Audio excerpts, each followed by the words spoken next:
गगनवा हो, तड़क भड़क जब बरस गगनवा, देहिया में अगिया लगावेला दिल जानी हो। रतिया में तो हर याद सतावेला दिल जानी हो, रतिया में तो हर याद सतावेला।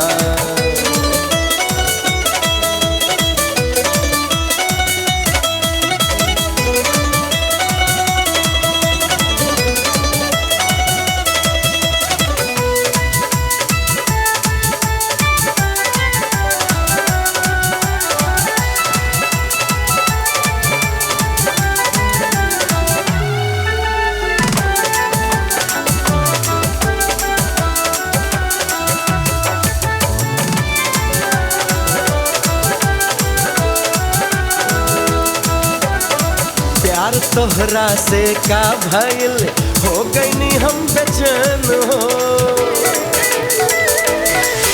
हाय प्यार तोहरा से का भइल, हो गईनी हम बेचैन हो।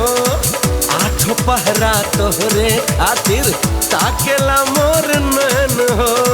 हमहू तोहसे प्यार करीले, कैसे तोहके बताए हो। दूर रहा हमसे रज्जा, छोड़ दे तू कलाई हो। दिलवा के सरधा कहिया पुरैबू हो, दिलवा के सरधा कहिया पुरैबू, रही रही मन बहकावेला। हे राजा जी, रतिया में तोहर याद सतावेला दिल जानी हो, रतिया में तो हर याद सतावेला।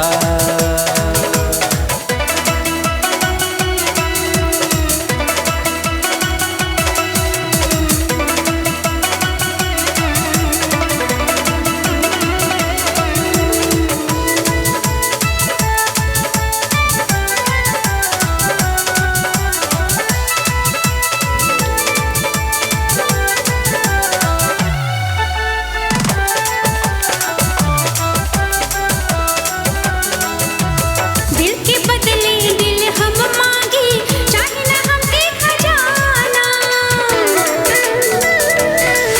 हो। दिल के बदले दिल हम मांगे, चाहे ना हमके खजाना। आज न छोड़ब तोहके सैया, चली न कोनो बहाना। जब से दिल में आके समैलू, हो गयो दिल दीवाना। धड़के तोहरे नाम करे जा, करी का अब जमाना। धक धक धक धक धड़के